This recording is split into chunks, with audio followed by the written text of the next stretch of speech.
on the news about Latvia. I'm from Latvia, and just days ago, Latvian government declared that Orthodox Church in Latvia is now independent from Russian Orthodox. It's the government who declared that. Well, let's talk about that for a minute, because really, we have to understand who we are, who we're obedient to, and when we should become disobedient to them. In the military, you must follow an order unless it's an unlawful order. Even if it's a stupid order, even if it's an order you don't agree with, you follow it, unless it's unlawful.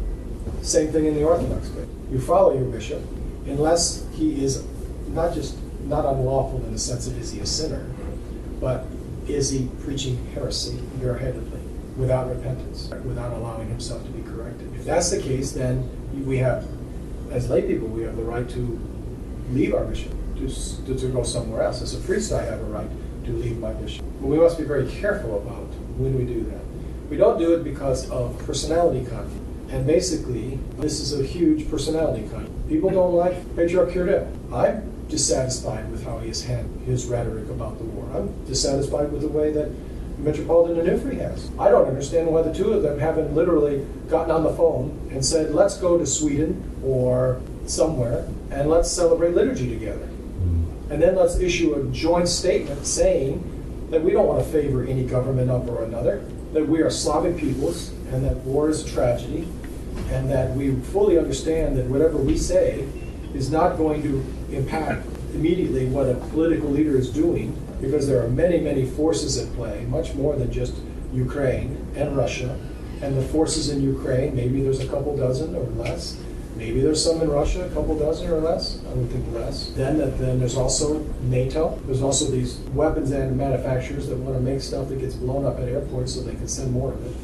You know, it's a military-industrial complex, as Dwight Eisenhower called it, that he coined that term. So to disassociate ourselves from our lawful hierarch because we don't like him, because we think that he's hippie, because we think that he's a warmonger, that's not the right way to go about things at all. Now, if we don't like what he's doing and we have the proper channels to actually make a difference, then we go to him and we talk to him. In their synod, we say, we think you shouldn't be so positive about the war. We don't think you should be saying that the war is because we want to clean up the immorality. I see there's something about that, you know. Okay, Ukraine is incredibly corrupt, and they are definitely, from the LGBTQ spectrum, they are way left of, but obviously that's no reason to fight them. And that kind of rhetoric that weakens, I think it weakens his position. But it doesn't mean that we leave him. It might mean that we say we don't like what he's doing. It might mean we sign petitions. But this idea of becoming independent of him because of that, that's completely out of order. And I would like to know if the church in Latvia, are they praying for Russians and Ukrainians who are dying in the war like we are? Who's doing that? What Russian church is praying for Ukrainian Christians and Russian Christians who are dying? What Russian church, ours, what Russian church is praying for Metropolitan Onuphrius? Probably most of the churches in our diocese by direction of our bishop, but I was doing it anyway. And what Ukrainian church is praying for Russians, or are they demonized? The difference between a Russian and a Ukrainian is like paper thin. They're Slavic peoples, especially that I think 40% of Ukraine speaks Russian as a first language. So they are Slavic peoples. They are brothers. Now sometimes brothers fight. That's unfortunate. It's terrible. It's tragic. But I personally think as Orthodox Christians, taking a political position is extremely just wrong. Okay, if you think Ukraine's at fault for this war, okay. If you think Russia's at fault for this war, okay. If you think like me that NATO is a demon, okay. Babylon. You know, and if you lament for Ukraine being treated as cattle fodder because they're manipulated by Ukraine, by NATO, that's what I think is happening. But there's no doubt that there are bad actors in Ukraine, there are bad actors in Russia, there are bad actors in Washington, D.C., there's bad actors everywhere. And the idea of being separated from your lawful hierarch for this reason, this is the beginning of the dissolution, really, of the Orthodox Church. If it continues on, then so many churches are going to lapse into heresy. Yeah. In Ukraine, They're not most of the churches. Some of the Ukrainian churches are. Metropolitan Onuphrius has enough wisdom that he's not forcing all of his hierarchs to stop commemorating the patriarch. Most of them are not. He's not himself, which I think is a serious error. He might have felt forced to. If one, because of not commemorating the patriarch and going about the idea of homocephaly, which is, I think, probably a good idea, but it has to go about the right way. There is a Ukrainian schismatic group. They're bad people. They're bad people. They're also extremely perverted. They've already served with Rome before.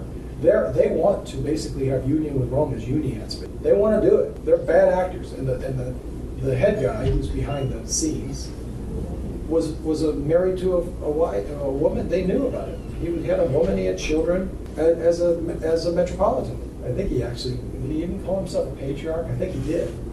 You know, I mean, he's just yeah. Didn't he call himself patriarch? I think he did.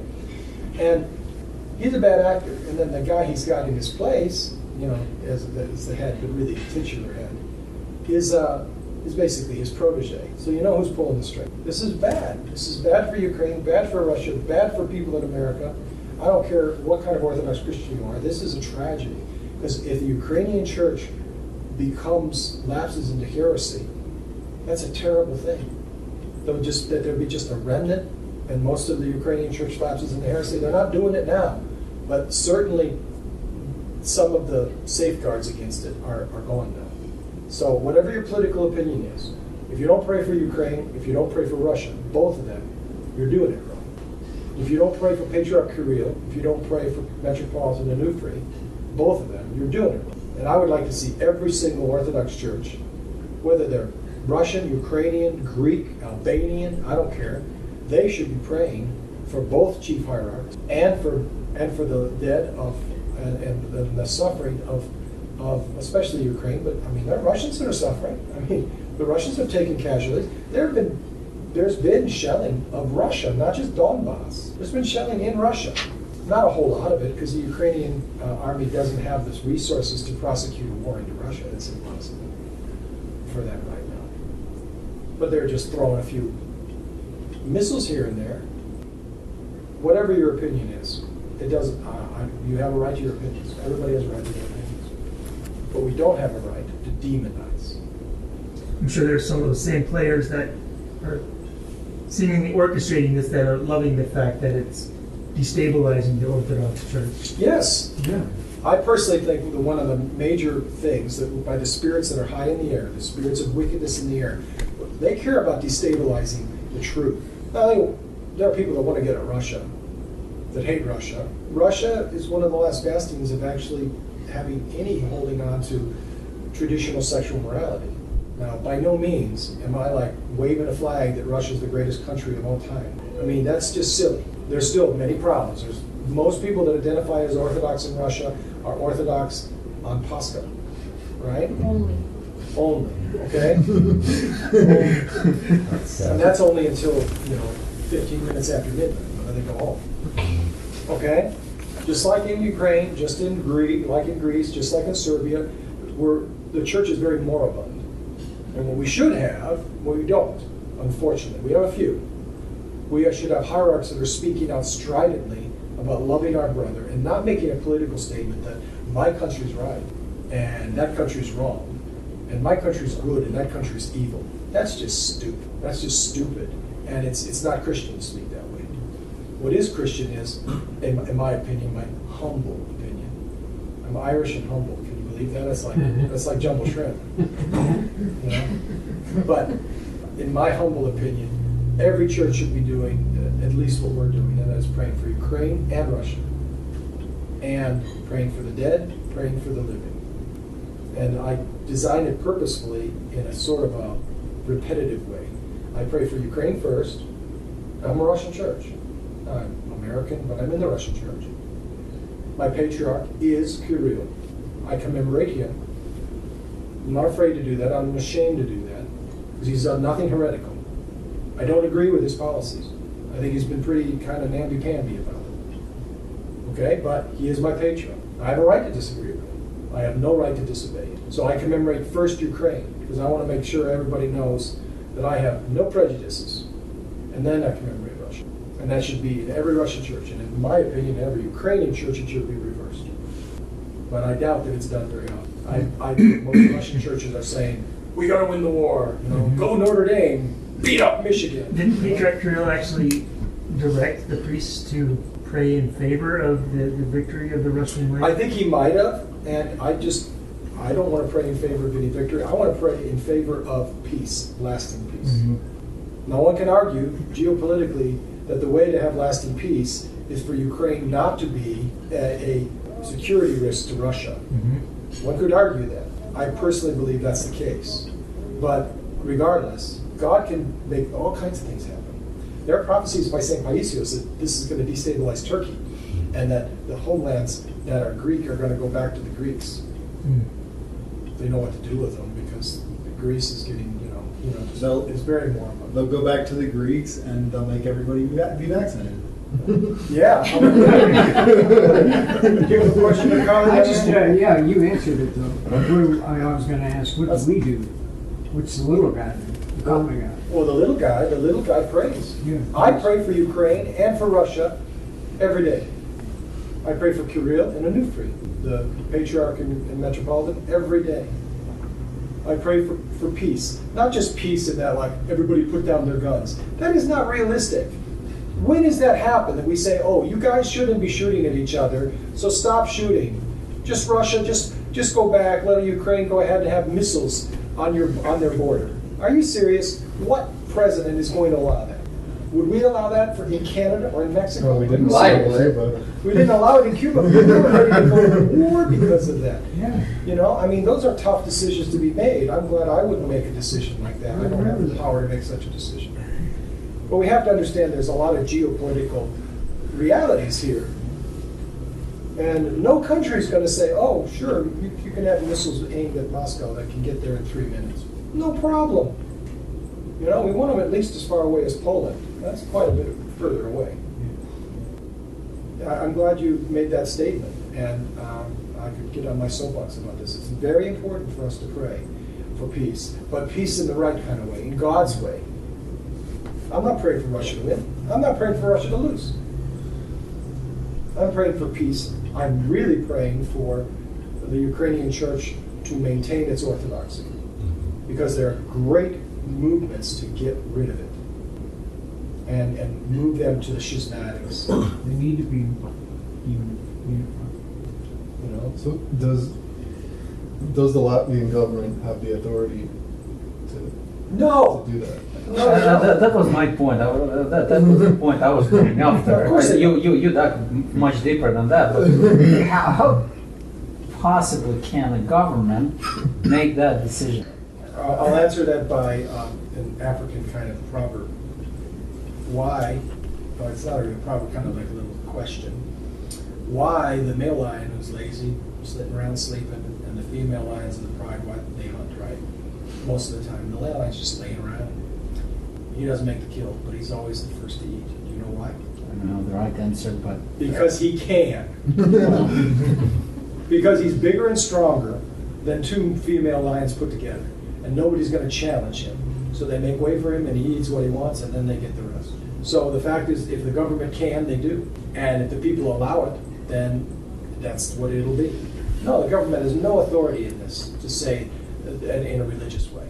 Now, does the government have authority to say we oppose Russia and we're going to arm Ukraine? They have the authority to do that, or something like that. But they don't have the authority in a religious context to say that they're a secular government anyway, like every government. I think Montenegrin government tried to do that a couple years ago, Yeah. but they all protested just it up and connect? toppled the government. I thought the Church of Montenegro just kind of reconnected with another one. So you're Never thinking give it- Macedonia. Macedonia was given autonomy. The M country. It's a common pattern where they try to get them to you get your own church in your own Yeah. country.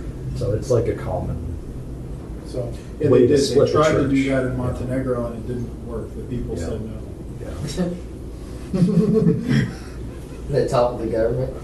well, Peacefully though. That's not so great. long They ago, just Onuphrius, protested. Metropolitan Onuphrius was against the idea of autocephaly. He thought it wasn't the right time because he thought, correctly in my opinion, that he needed the protection of Moscow against the invaders, not the invaders with guns, the invaders with heresies, the schismatics.